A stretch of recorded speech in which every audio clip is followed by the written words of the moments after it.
retrouve aujourd'hui pour démarrer une nouvelle semaine de vlog. J'espère que vous allez bien, j'espère que vous avez passé un bon week-end. Le mien, oui, il fut bon parce que d'un côté, j'ai binge-watché la deuxième partie de la saison 4 des Bridgerton, donc c'était trop chouette. Vraiment, en plus, la saison 4, coup de cœur sur elle. J'ai adoré cette nouvelle et dernière saison de cette saga qui se passe lors de la Régence anglaise. Voilà, j'ai vraiment beaucoup aimé. Et d'un autre côté... Bon, c'était un petit peu le week-end de la déprime parce que samedi nous sommes rentrés des vacances de ski avec mon mari, nous sommes rentrés de Courchevel après une semaine entre copains à skier et à profiter de vacances au soleil à la montagne et franchement c'était vraiment trop chouette. Donc c'était un petit peu week-end déprime et en même temps week-end où je me suis bien amusée et malheureusement juste après ça je suis tombée malade, mais je vous ai expliqué tout ça dans le précédent vlog donc je ne vais pas me répéter ici. Si vous ne l'avez pas encore vu, d'ailleurs je vous invite bien évidemment à aller le voir, je vous le mettrai comme d'habitude dans le petit juste ici, donc n'hésitez pas, allez-y, cliquez. D'autant plus que dans mon dernier vlog, je vous ai laissé sur un petit cliffhanger parce que je ne vous ai pas encore présenté ma lecture en cours. Alors, pour être honnête, j'ai en fait deux livres à vous présenter. Un livre que j'ai terminé hier et un livre que j'ai commencé du coup hier soir et continué aujourd'hui. Alors...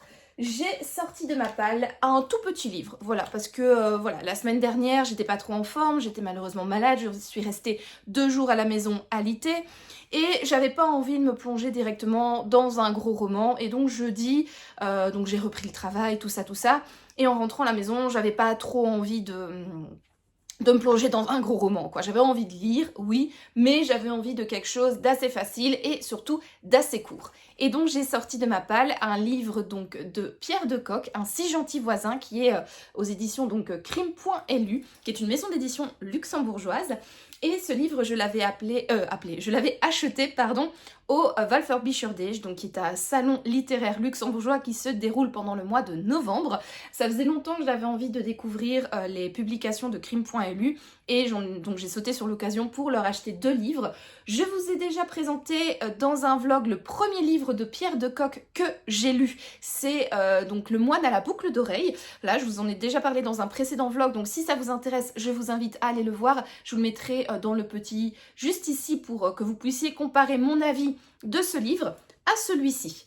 Donc, dans Un si gentil voisin, on va suivre Hermann Steiner, qui est un petit peu en dépression.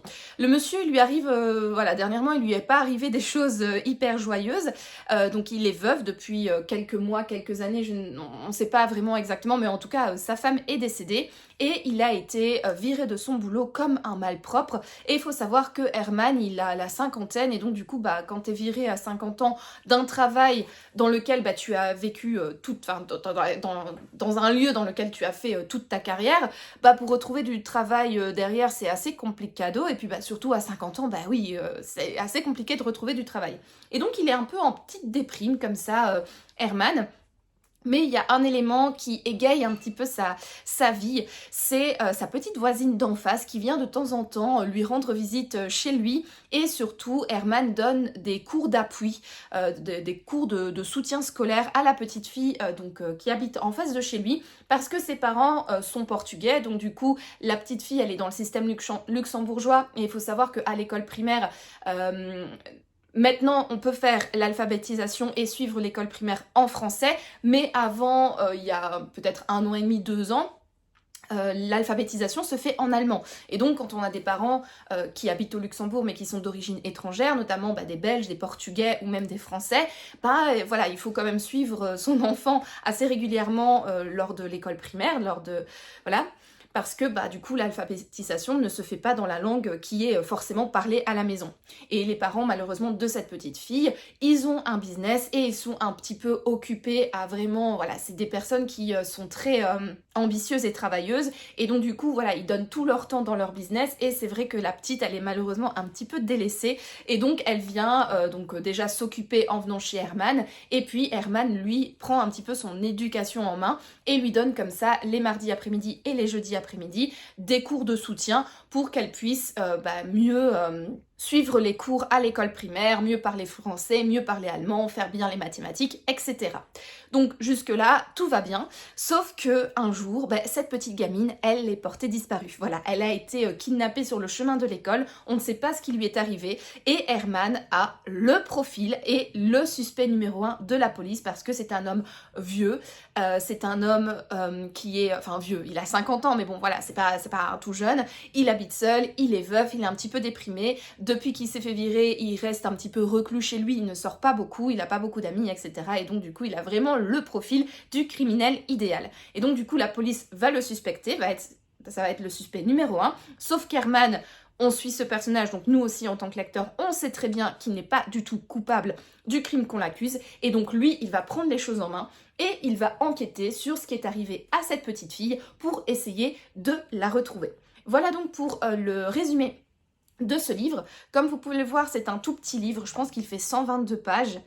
Ouais, c'est ça, voilà, l'histoire fait 122 pages, donc on est plutôt ici dans une nouvelle. J'ai beaucoup aimé, alors c'est sûr que là, en 122 pages, ça peut pas être une intrigue qui est extrêmement complexe, qui est, voilà, qui a des rebondissements de dingue, qui a une intrigue qui est extrêmement touffue, emmêlée, etc. et tout. Non, c'est quand même une histoire qui est assez simple, vu qu'elle est quand même assez courte, donc on ne part pas non plus dans des complications au niveau du scénario. Mais franchement, je trouve que c'est bien construit, je trouve que le rythme est extrêmement bon du début à la fin.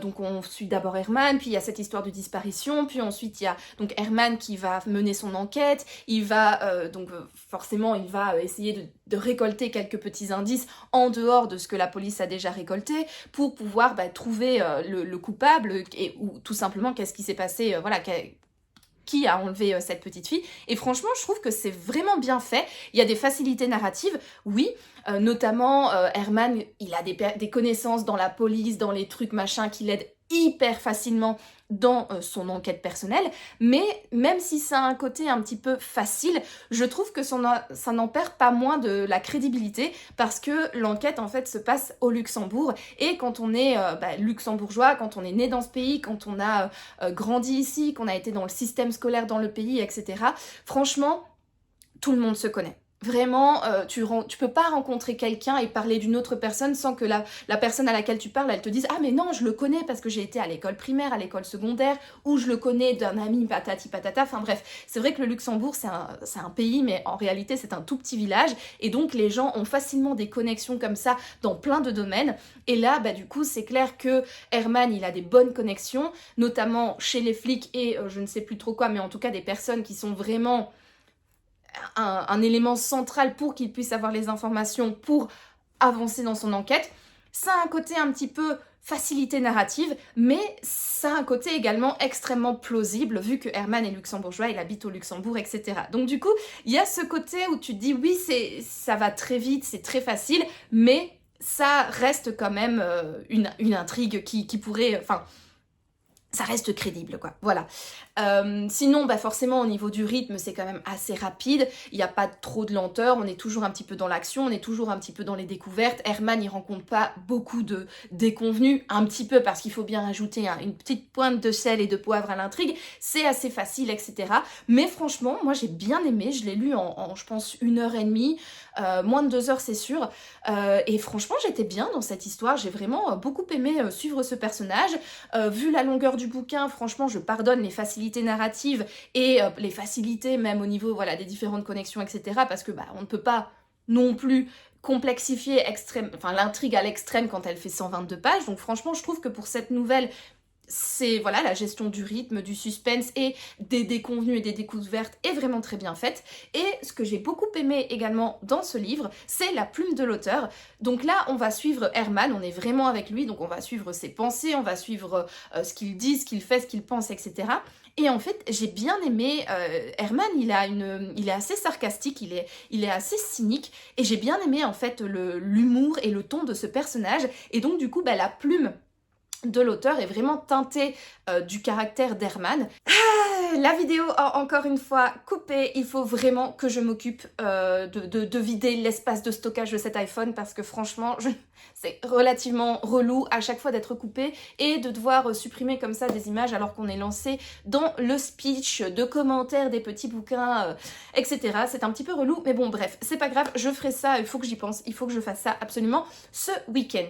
Donc du coup, j'en étais à la plume de Pierre de Coq au niveau de ce livre, donc Un si gentil voisin. Franchement, j'ai beaucoup aimé sa plume, c'est extrêmement fluide, extrêmement agréable. Elle est teintée, comme je l'ai dit, d'un certain humour un petit peu cynique, un petit peu sarcastique. Moi, j'aime beaucoup ce genre d'humour, donc j'ai forcément beaucoup accroché. Et franchement, ça a été une excellente lecture. En plus, l'histoire se passe au Luxembourg. Il y a des références à la culture luxembourgeoise, à comment on vit ici au Luxembourg, et c'est quelque chose que j'ai véritablement beaucoup aimé. Donc franchement, une très très chouette lecture. J'ai préféré donc Un si gentil voisin à Le moine à la boucle d'oreille. Ces deux livres, donc on est toujours dans des romans... Donc, Le moine à la boucle d'oreille, c'était un roman policier. Ici, on est plus dans de la littérature noire, dans du thriller. Mais c'est quand même différent. Parce que avec Le moine à la boucle d'oreille, on va suivre un duo de policiers. Donc, c'est Joao da Costa et je ne sais plus quoi, Wagner. Et ici, en fait, on va suivre, donc avec Un si gentil voisin, un citoyen luxembourgeois lambda qui va mener l'enquête. Donc, c'est deux façons complètement différentes de mener l'enquête. On a une façon un petit peu hors chose classique, un petit peu borderline, et de l'autre côté on a deux policiers qui sont vraiment dans une enquête classique avec la procédure, avec les questions voilà, qu'on pose naturellement aux différents suspects, etc. Ils sont également aidés par tout ce qui entoure les enquêtes policières, donc les relevés d'empreintes, les rapports du médecin légiste, etc. Donc voilà, c'est deux enquêtes complètement différentes. Je pense que j'ai préféré celle-ci parce que je l'ai trouvée beaucoup plus rythmée, je l'ai trouvée beaucoup plus prenante et j'ai beaucoup aimé l'humour qui est présent ici dans ce roman. Il y avait quand même un chouïa, je trouve, d'humour dans Le moine à la boucle d'oreille, mais beaucoup moins que dans celui-ci, et donc je trouve que la narration, elle passe beaucoup mieux ici que dans l'autre. Ce que j'ai aussi, quand voilà, maintenant que j'ai lu deux livres de cet auteur, je peux un petit peu comparer. Ce qui est extrêmement drôle, c'est qu'avec Joao da Costa, donc c'est un policier, donc ça va être son personnage principal, etc., qui va bien faire son taf, etc., et ici, en fait, Herman va énormément se moquer des policiers luxembourgeois parce que effectivement, ils font un petit peu n'importe quoi dans leur enquête. C'est vrai qu'ils ont l'air d'être un petit peu nuls. Et donc, c'est marrant de voir que d'un côté, il a deux personnages. Ce sont des inspecteurs de police, ou je sais plus leur titre, mais en tout cas, ce sont des policiers qui font leur taf et comment dire, pas qu'il défend, mais il montre en fait que la police fait bien son travail, etc. à travers son duo de policiers. Et dans un autre de ses romans, il démonte totalement la police en montrant complètement leur incompétence, en utilisant un citoyen qui mène l'enquête et qui finalement résout le mystère. Voilà, donc j'ai bien aimé en fait les deux tons de ces romans. J'ai bien aimé que c'est pas pareil, enfin j'ai vraiment aimé être dans deux histoires complètement différentes, à la narration différente, au déroulé différent, aux personnages différents. Franchement j'ai bien aimé que l'auteur du coup se renouvelle comme ça entre deux livres. Et si pour l'instant je devais choisir un livre à vous conseiller de cet auteur, moi ce serait donc Un si gentil voisin, que j'ai vraiment beaucoup aimé. Voilà donc pour le petit livre que j'ai lu jeudi. Et jeudi soir j'ai commencé un nouveau livre. Alors, c'est un livre qui appartient à une saga. Alors, à une saga qui n'est pas du tout policière, mais qui fait plutôt partie du genre romance. Et c'est une saga que j'ai commencée en 2021, donc voilà, c'est quand même une assez longue... Enfin, ça fait quand même assez longtemps que je suis dans cette saga. Elle est composée de 8 tomes principalement, mais il y a un 9e volume qui est également sorti avec des histoires bonus et supplémentaires. Et de ces 8 tomes principaux, j'en ai lu 7 jusqu'à présent. Il y en a non, 2. Je vous ai déjà parlé de 2 d'entre eux, donc du tome 6 et du tome 7 dans des précédents vlogs. Et là, je suis donc en train de lire le tome 8. Mais vous allez me dire, très bien Noémie, tu blablates, mais en fait, c'est quoi? Voilà, qu'est-ce que tu es en train de lire? Quel est ce fameux livre que tu as sorti de ta palle du genre romance, faisant partie d'une saga?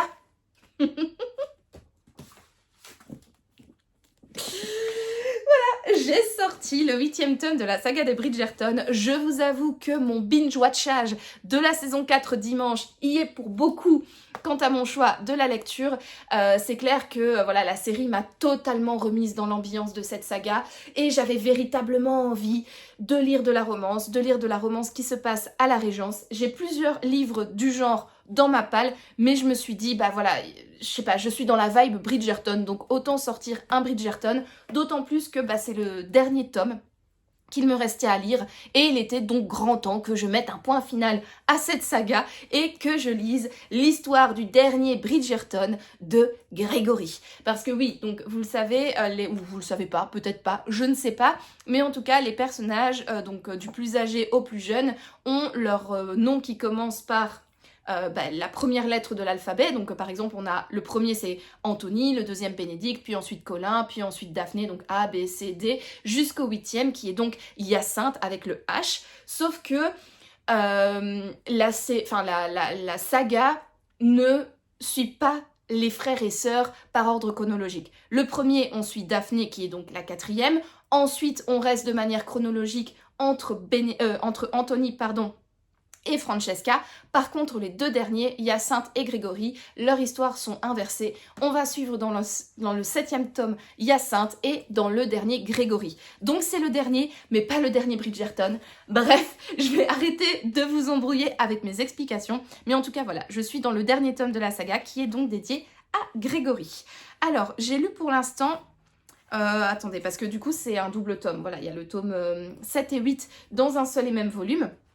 Et donc l'histoire de Grégory commence à la page 373 et moi je suis au chapitre 8, page 491.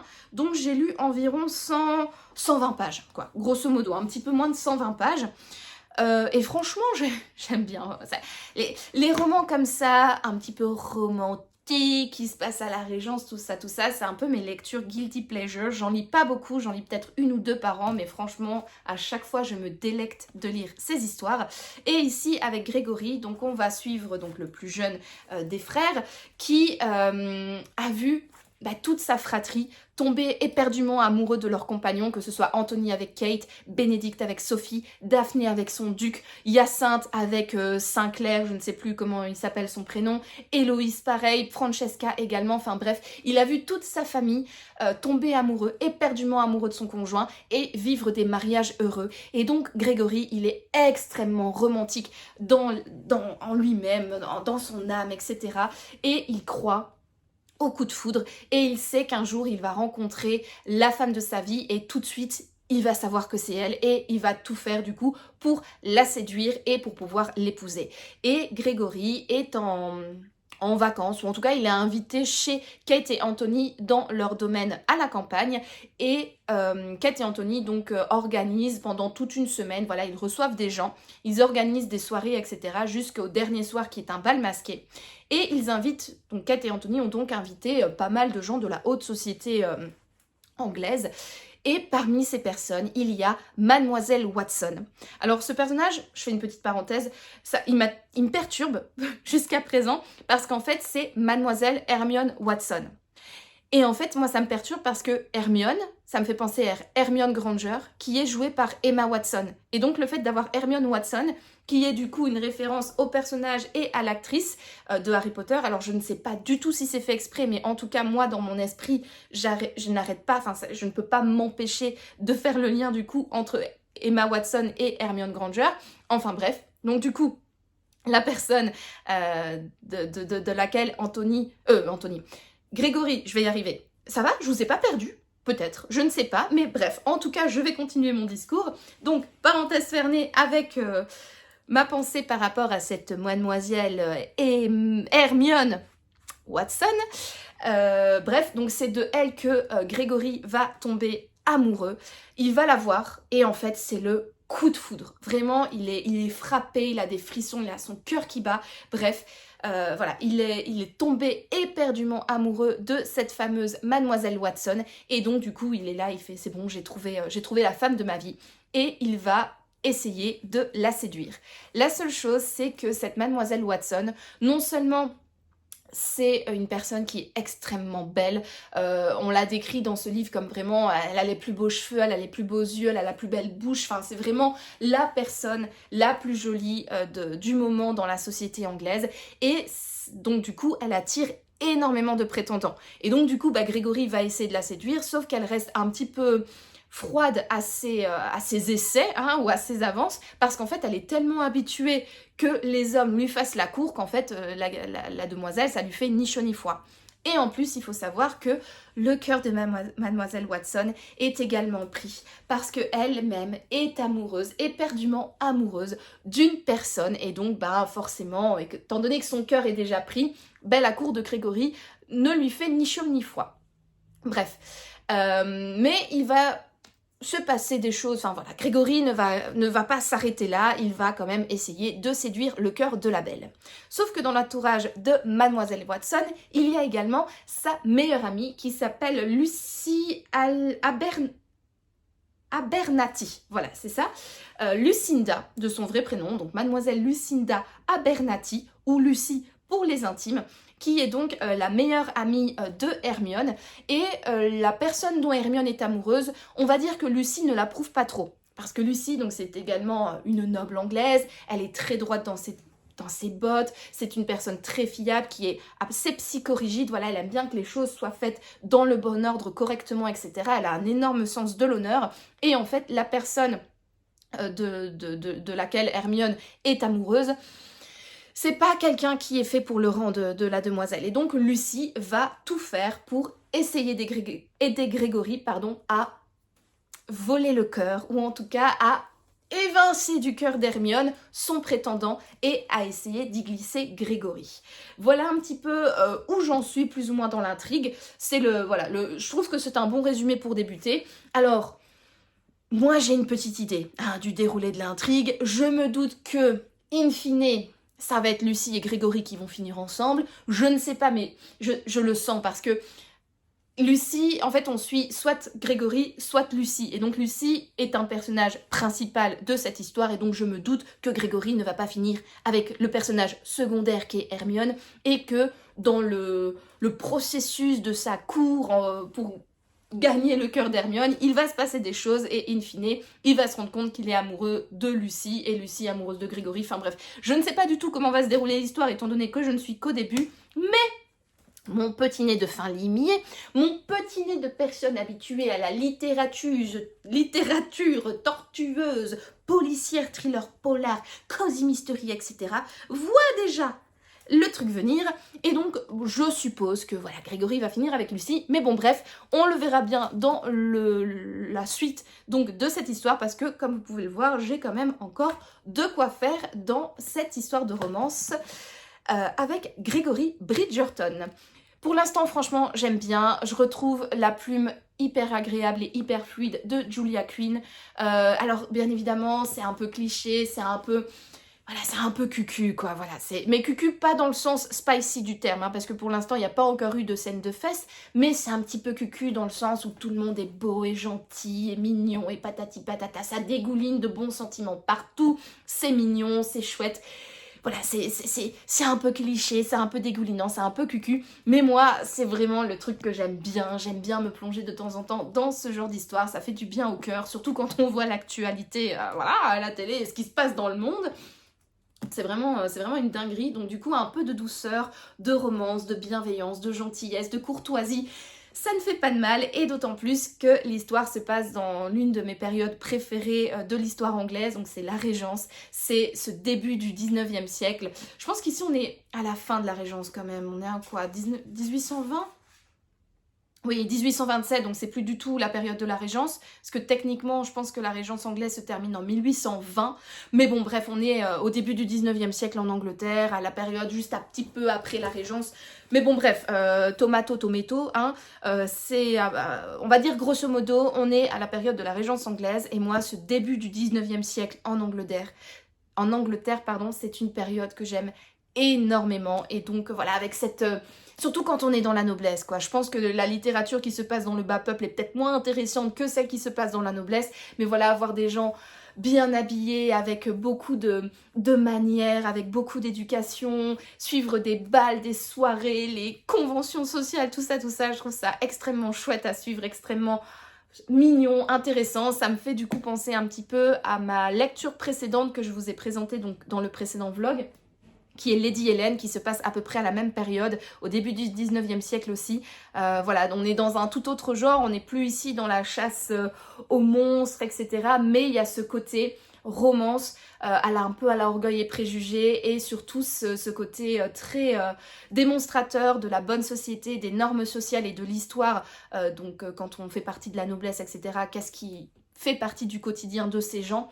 Voilà, je retrouve un peu ça de Lady Hélène ici dans les Bridgerton, et franchement, continuer cette vibe de régence que j'ai commencé la semaine dernière, ça me fait extrêmement plaisir, et donc, vous l'aurez compris, je passe pour l'instant un excellent moment. Voilà donc pour ma lecture en cours, donc le 8e tome de la saga des Bridgerton, et avant de vous quitter, j'ai un petit colis à ouvrir. Non, ça va, il n'y a pas mon adresse. J'ai reçu un livre de la part d'une maison d'édition. Voilà, j'ai une nouvelle maison d'édition qui m'a contactée sur Instagram pour savoir si j'étais intéressée de recevoir l'une de leurs prochaines sorties. Et franchement, quand j'ai lu les résumés et que j'ai lu le rapport de presse, enfin le communiqué de presse, voilà, que la maison d'édition m'a envoyé, ça m'a intriguée. C'est pas du tout le... Alors, le genre, si, c'est le genre de livre que j'ai l'habitude de lire, mais... vous allez voir, bref, vous allez voir. Je vais vous présenter le bouquin, ce sera peut-être plus facile en vous montrant de quel livre je parle et quel livre j'ai reçu. Donc, ce sont les éditions Point qui m'ont contacté, et j'ai reçu donc l'une de leurs dernières sorties, qui est Le Mania de Vish Dhamija, qui est donc le John Grisham indien. Et en fait, j'ai un petit challenge en cette année 2026. Il est vrai que je ne vous ai pas encore filmé mes souhaits pour cette année 2026, j'avais en tête de vous faire une vidéo pour vous présenter un petit peu qu'est-ce que j'aimerais faire en cette année 2026. Et puis finalement, je n'ai pas le temps les week-ends de filmer ces vidéos. Je vous avoue qu'avec ma préparation marathon, c'est extrêmement chronophage en fait de préparer un marathon. Et normalement... avant mes préparations sportives, l'année dernière ou quoi, je filmais ce genre de vidéo le dimanche, étant donné que je suis à la maison et que j'ai le temps.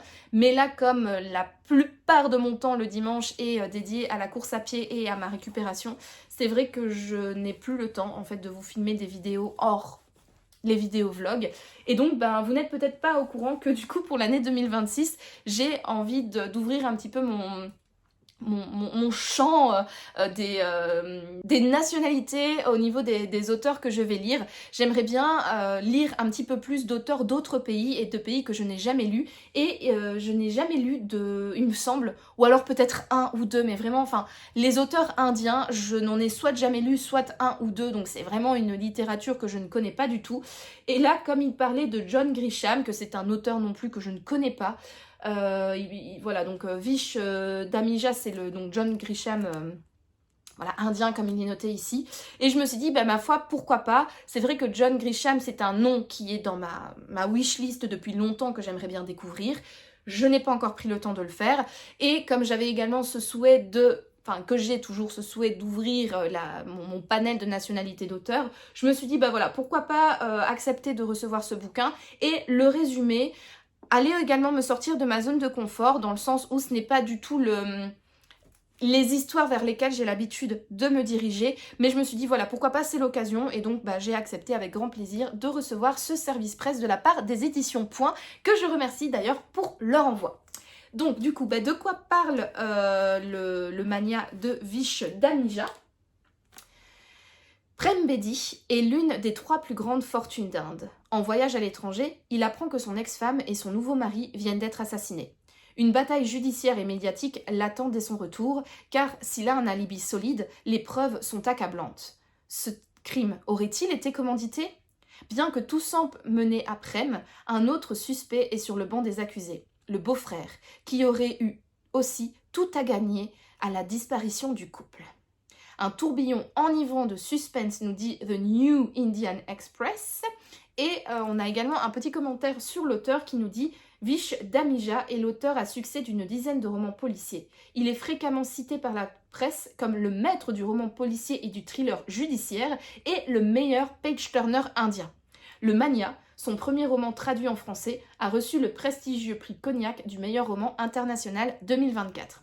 Voilà, et en fait c'est surtout cette petite présentation de l'auteur qui m'avait vraiment convaincue d'accepter ce service presse, parce que du coup, meilleur page-turner indien, donc je me dis, bah voilà, c'est un auteur d'une nationalité que j'ai pas ou très peu lu, donc ça c'est topissime, ça rentre dans mon challenge 2026 pour ma plus grande joie.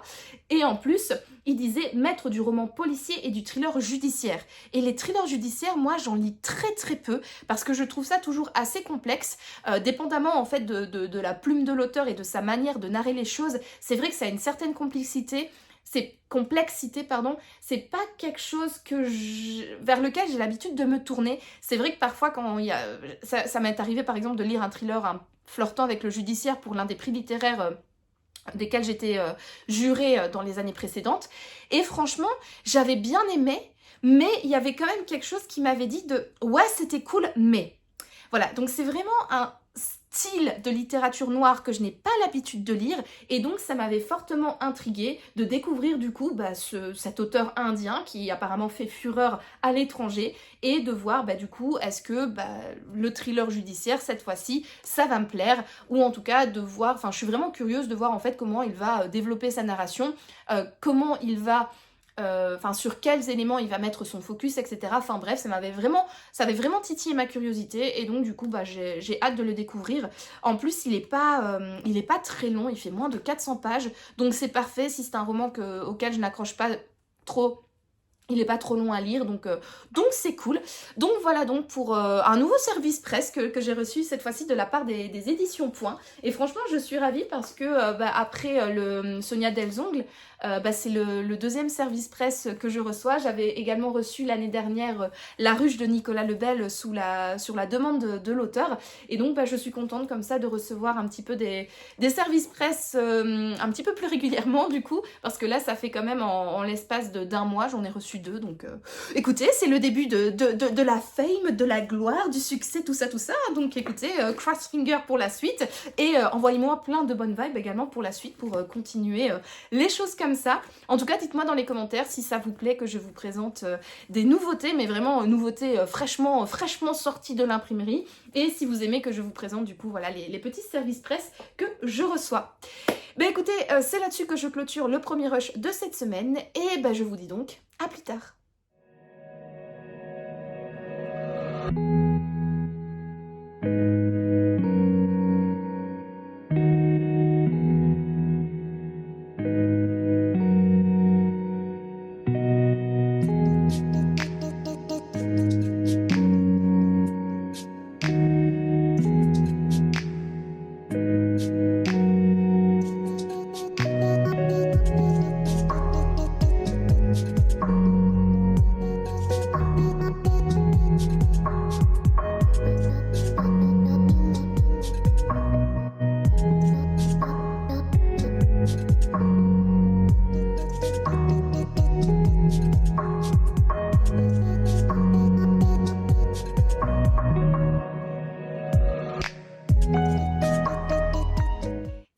Nous sommes aujourd'hui le dimanche 8 mars et je vous retrouve pour clôturer cette semaine de vlog. Alors, je suis toujours dans ma lecture du tome de Grégory, le 8e tome de la saga Les Chroniques de Bridgerton. Je pensais terminer ce livre ce week-end. Et c'est un fail. Malheureusement, j'avais vraiment envie de le terminer parce qu'en fait, demain, lundi, je pars à Londres avec mon mari pour quelques jours de congé. Alors mon mari, lui, il travaille, mais moi, je suis en congé et je vais pouvoir profiter de la capitale de l'Angleterre et j'en suis ravie. Et en fait, j'avais comme objectif de terminer ce livre avant de partir parce que c'est une bricasse, donc j'avais pas envie de me transporter un pavé dans les bagages. Et en plus, ainsi, je pouvais commencer une nouvelle lecture, une lecture qui se déroule également à Londres, mais dans un autre contexte, pas celui de la Régence, etc. Enfin bref, je m'étais fait tout un plan en tête.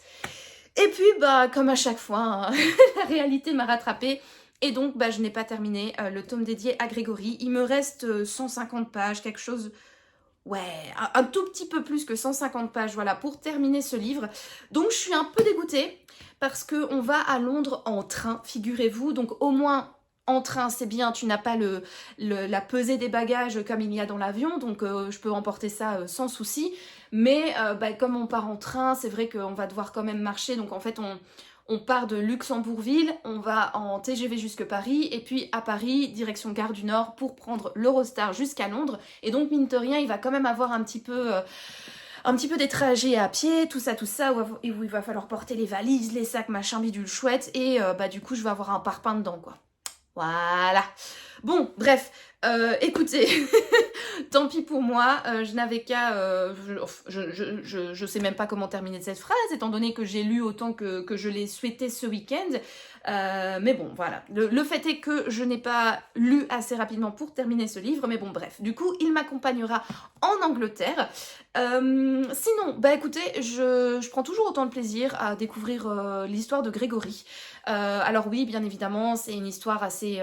c'est un petit peu cucul la praline, c'est bienveillant et dégoulinant de bonté, de gentillesse, etc.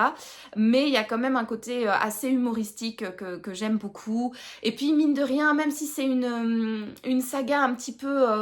voilà, c'est pas fifou au niveau de l'histoire, quoi, c'est... Voilà. Mais franchement, je suis bien dedans. C'est un petit peu mon guilty pleasure. J'aime bien un petit peu ces histoires faciles où les gens sont bien éduqués, sont gentils, sont bien habillés. Enfin voilà, j'aime vraiment beaucoup. C'est un petit peu mon guilty pleasure et donc je prends quand même beaucoup de plaisir à cette lecture.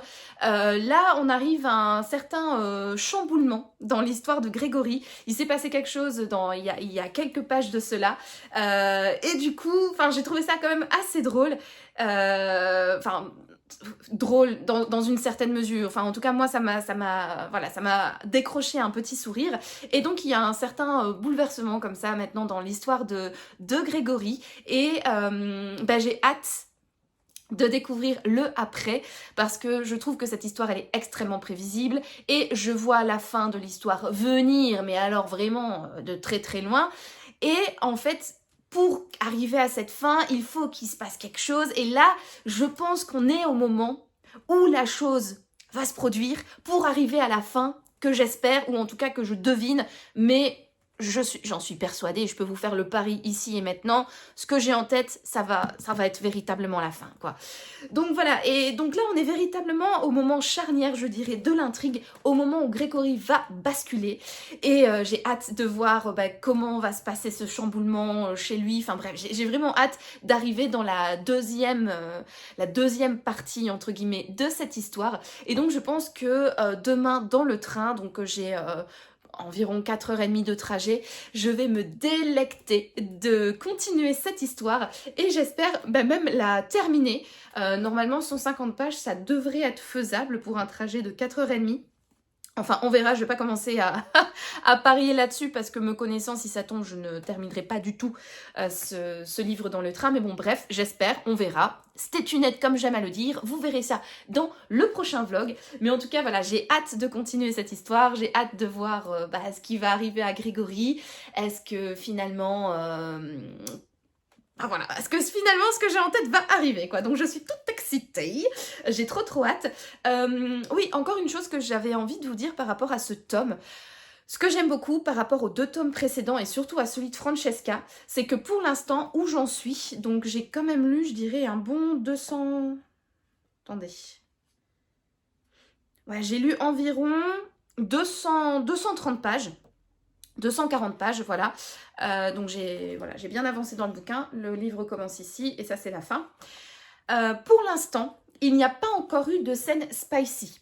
Alors, je vous avoue que je suis toujours un petit peu, je vais pas dire mitigée, mais il y a 2 Noémies en moi concernant les scènes spicy. D'un côté, il y a la Noémie qui les attend avec impatience parce qu'elles sont tellement clichés, tellement nunuches et tellement cucu, hein, avec l'orthographe qui va bien, que ça a un côté, je trouve, extrêmement drôle. Enfin, moi, à chaque fois qu'il y a des scènes de fesses comme ça dans les Bridgerton, enfin, Julia Quinn, elle utilise toujours le même vocabulaire pour décrire les scènes de sexe. C'est hyper cliché. C'est bien évidemment la nana naïve et vierge qui fait la chose avec un mec un petit peu expérimenté, qui joue véritablement le mâle dominant, qui lui dit non mais t'inquiète, tu n'auras pas mal, ne t'inquiète pas. Évidemment, tout se passe toujours bien, ils arrivent à la jouissance, la meuf elle a le premier coït et c'est exceptionnel, bien évidemment elle arrive au point culminant, pour ceux qui ont la référence avec ce qui est dit dans la série la saga des Bridgerton sur Netflix, surtout dans cette saison 4, hein. Francesca elle se pose beaucoup de questions sur le point culminant. Et dans les livres, en tout cas, à chaque fois que les nanas font leur première fois, vous inquiétez pas qu'elles le trouvent, ce fameux point culminant. Hein.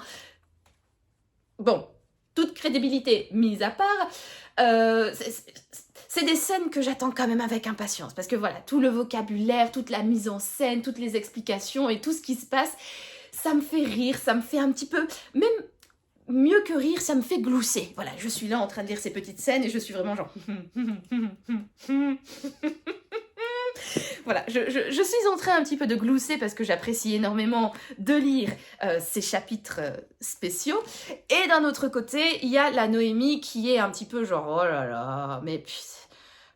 C'est d'un cliché, c'est d'un nunuche, c'est d'un gnangnan. Bien évidemment que tout se passe bien, bien évidemment que nanani, qu'elle atteint le point culminant, patati patata. Donc je suis toujours un petit peu divisée, et d'autant plus suite à la lecture des 2 derniers tomes, donc du tome 7 qui est dédié à Hyacinthe et du tome 6 du coup qui est dédié à Francesca, parce que on va dire, surtout Francesca, mais Hyacinthe aussi, on va dire qu'elles aimaient bien la chose.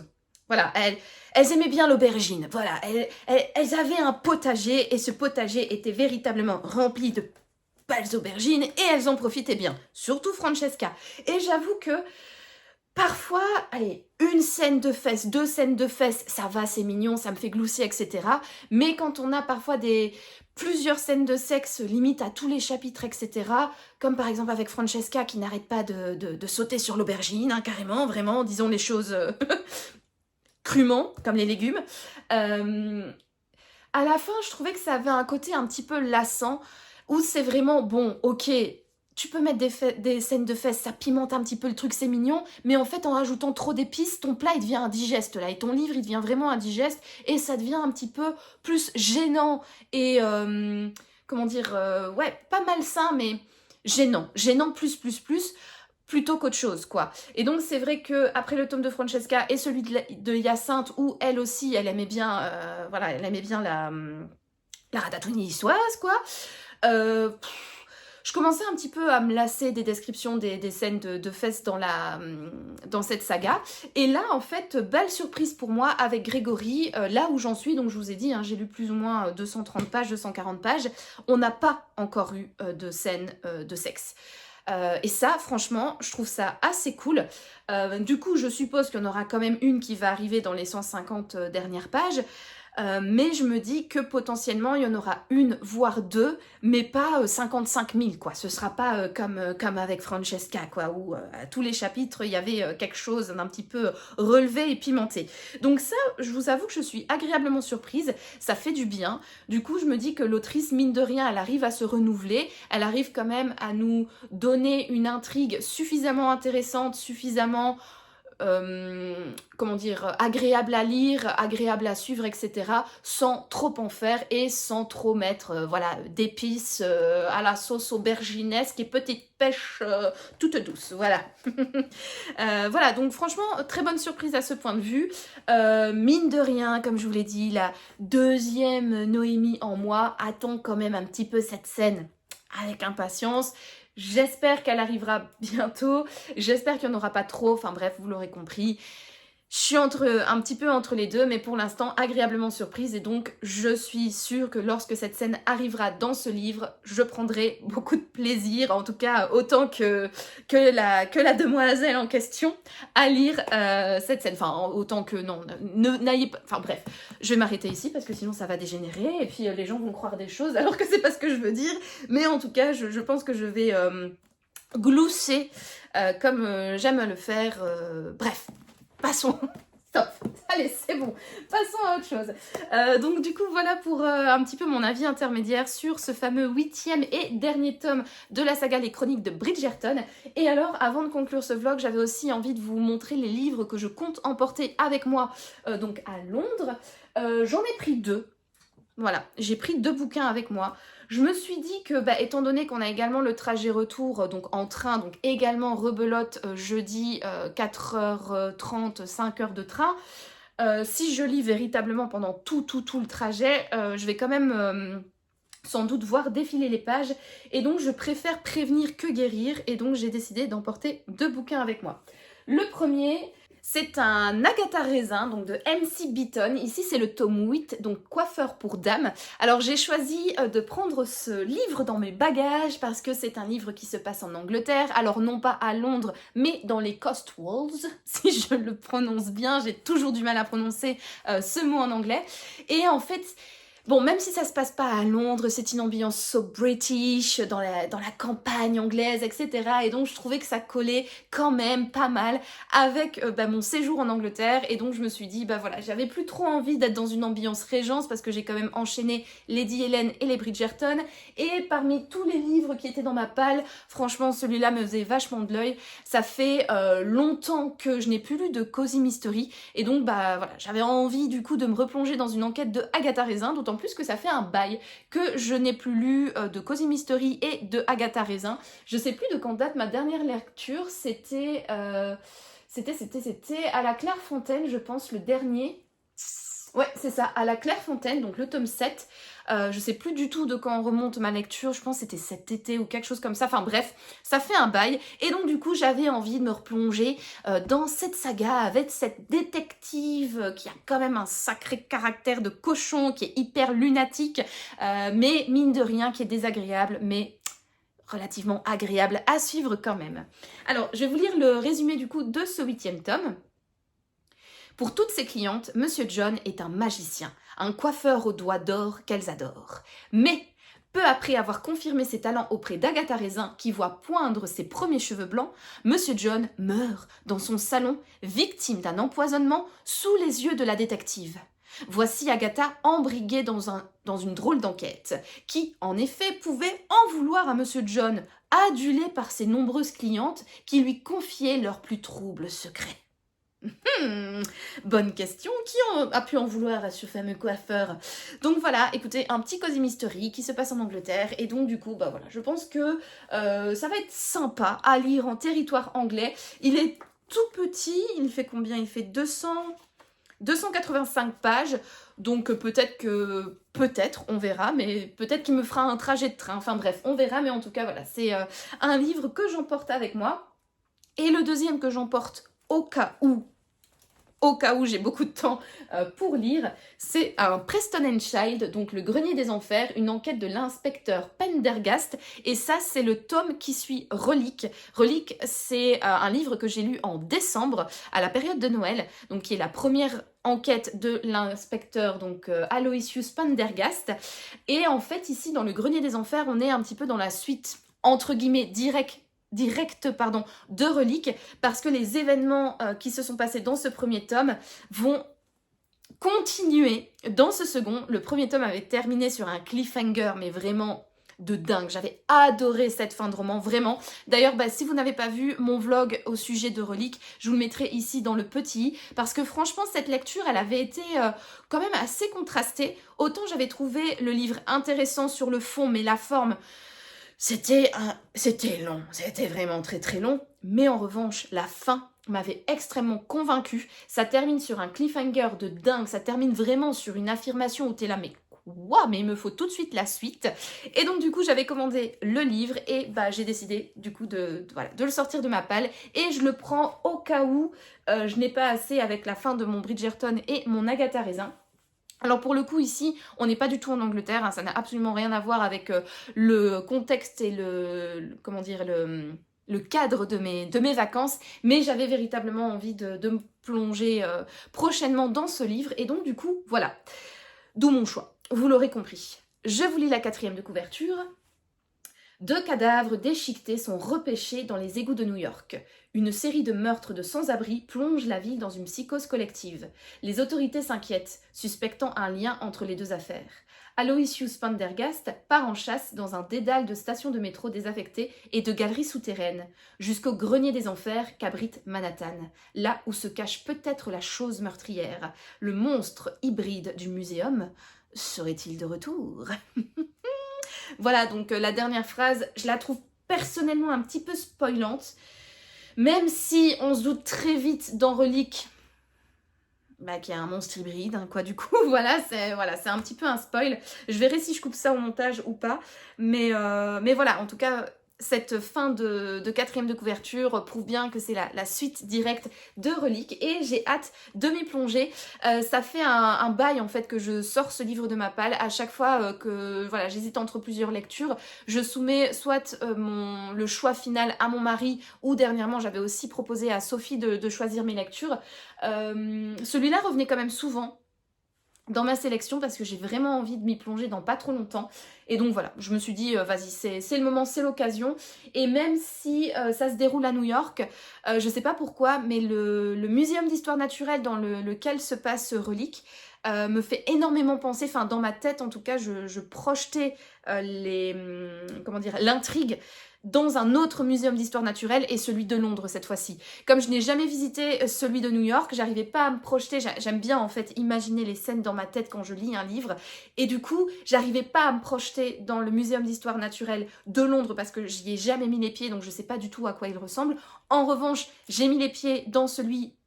J'avais dit Londres ou New York avant? Enfin bref, je n'ai jamais mis les pieds dans celui de New York et donc j'arrivais pas à me projeter et...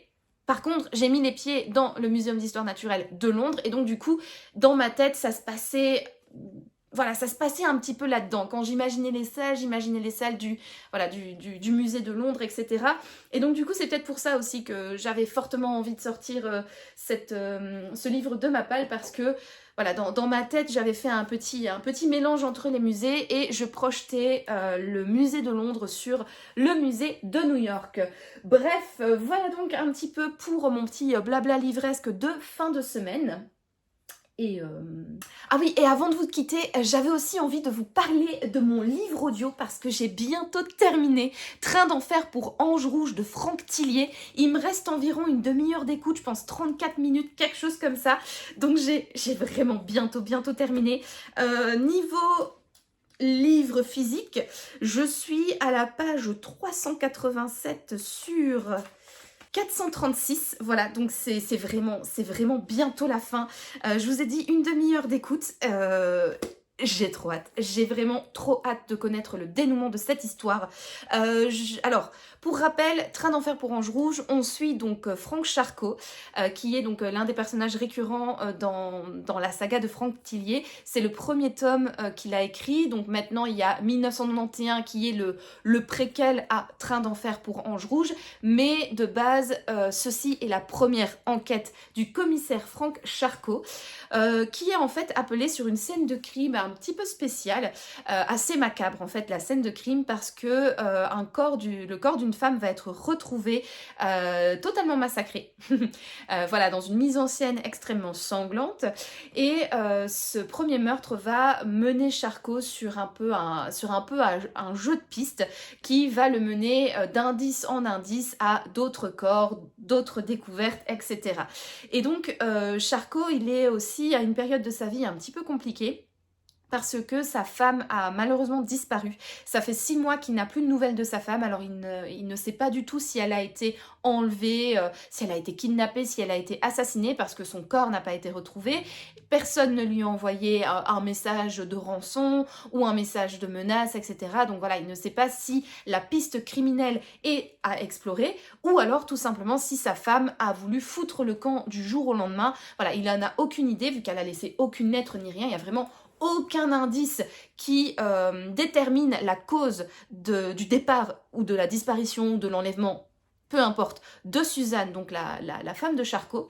Donc il est, voilà, Il n'est pas au top quoi, du coup notre petit commissaire, mais il continue sa vie de flic. Il est donc mis sur cette enquête extrêmement particulière qui est assez sanglante, assez macabre et qui va le mener sur dans des milieux un petit peu spéciaux, notamment dans le milieu BDSM parisien, autour, voilà, avec les sadomasochistes, les personnes qui aiment bien faire souffrir les autres, qui prennent du plaisir à souffrir également, ou alors tout simplement les personnes qui adorent mater ce genre de petite mise en scène coquine.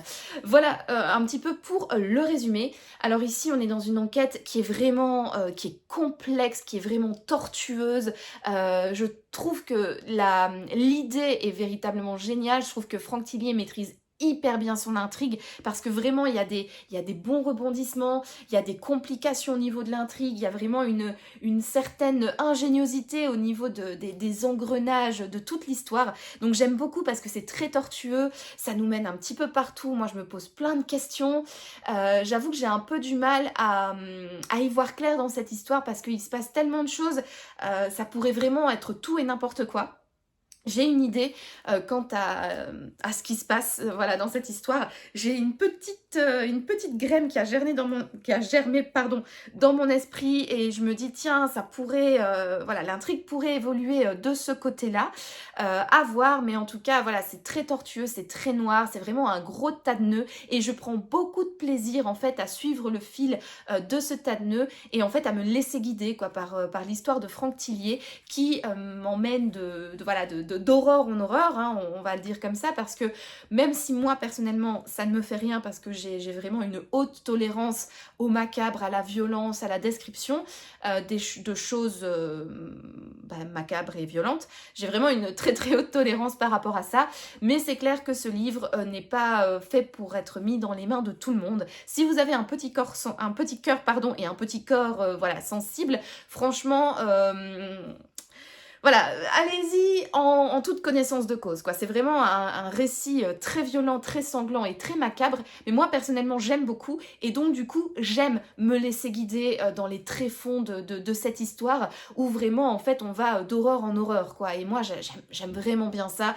J'aime bien les scènes qui sont percutantes, les descriptions hyper détaillées. Enfin, voilà, j'aime beaucoup ce genre de plume, ce genre d'histoire et cette façon de narrer les choses. Et donc du coup, voilà, comme je le disais, c'est vraiment avec grand plaisir que je me laisse porter par le récit de Franck Tillier. C'est vraiment très très chouette. Franchement, j'aime bien. En plus, la plume, elle est vraiment agréable. Je trouve que cette histoire passe très très bien à l'audio. Quand je l'avais commencé il y a quelques mois en lecture physique, en lecture papier, j'avais vraiment eu du mal à rentrer dans l'histoire à cause de la plume. Mais là, en audio, je trouve vraiment que ça passe crème. Vraiment, je prends beaucoup de plaisir. À chaque fois que je mets mes baskets pour sortir courir, c'est avec un immense plaisir que je mets également mes petits écouteurs et que je lance Audible pour continuer cette histoire. Et là, j'ai prévu de faire des petits runs dans Hyde Park, voilà, comme une vraie londonienne. Je me réjouis trop. Et du coup, je vais le finir, hein. J'ai un run du coup que je vais faire mardi. C'est un run de 6 km, donc je mettrai environ une trentaine de minutes pour le faire. Et donc, voilà, c'est exactement le temps qu'il me reste pour terminer cette histoire. Donc, j'ai trop hâte. Je me demande vraiment comment il va conclure cette histoire. Tout ce que j'espère, c'est qu'elle ne va pas être conclue, cette histoire, comme les autres livres de Franck Tillier que j'ai lus. Donc j'en ai lu 3 jusqu'à présent. J'ai lu Le manuscrit inachevé, Puzzle et L'anneau de Moebius. Et à chaque fois, dans les 3 livres, je regrette une fin trop rapide. Où vraiment je trouve que Franck Tillier conclut tout, dans les 3 livres en tout cas, il a conclu à chaque fois son histoire, je trouve hyper rapidement, en 10 pages c'était bouclé, allez 20 pages à tout casser, mais vraiment dans mon esprit j'ai plutôt le souvenir de 10 pages que de 20 pages, mais bon bref, mais en tout cas c'était vraiment un sentiment de conclusion hyper rapide, pas nécessairement bâclée, mais pas assez détaillée et pas assez longue et pas assez développée pour justifier toute la longueur de l'intrigue qu'il y a eu juste avant.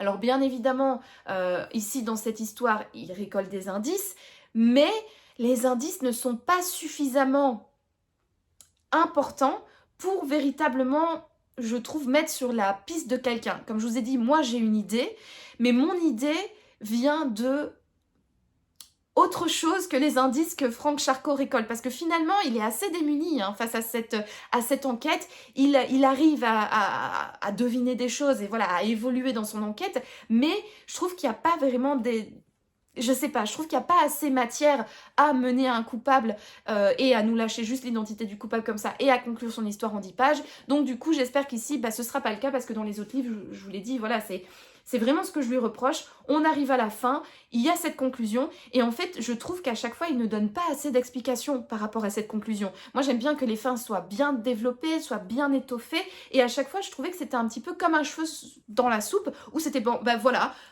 voilà le coupable, voilà pourquoi et basta, merci, allez, ciao, remerciements. Ouais, non, moi c'est toujours quelque chose que je regrette et donc, enfin bref.